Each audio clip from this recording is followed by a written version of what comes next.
দেওয়ার কাম দিয়েছে, এখন আমাকে দিকে প্রায় অনেকগুলো গাড়ি মানুষ নিয়ে কান্নিও দিয়েছে। এটা আমাদের কপাল।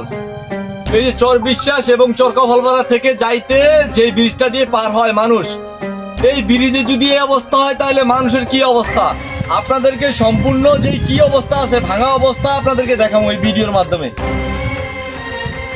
মানুষ মেট্রো রেল করে, তারপর হচ্ছে উড়াল সেতু করে, আর আমাদের চরকাফলপাড়া আমাদের অঞ্চলে আমরা গাছ দিয়া সেতু করি।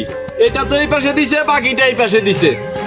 আমাদের কপাল, ওই একটা কপালে একটা কপাল। তারপরে দেখাইতেছি এই যে এইদিকে, হ্যাঁ আমাদের ঘরের খুঁটি, এটা আমাদের ঘরের খুঁটি দিছে। আমাদের এই ভাই বোন আসা যাওয়া করে এই ব্রিজটা দিয়া কেয়ালি কলেজে এবং শিক্ষা প্রতিষ্ঠানে চিকিৎসা নিতে যায়। চর বিশ্বাস ইউনিয়নের যেখানে একটা স্বাস্থ্য কেন্দ্র আছে সেখানে চিকিৎসা নিতে যায় এই ব্রিজটা দিয়েই। আর এই ব্রিজটার এই বেহাল দশা আপনাদেরকে দেখাইতেছি, এদিকে আসে।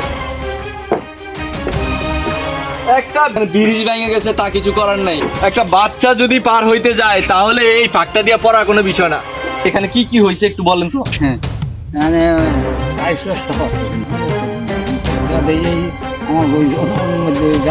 আমরা রশি দিয়ে বাঁধছি, মানে আমাদের ভাগ্যেরে বাঁধছি আমরা।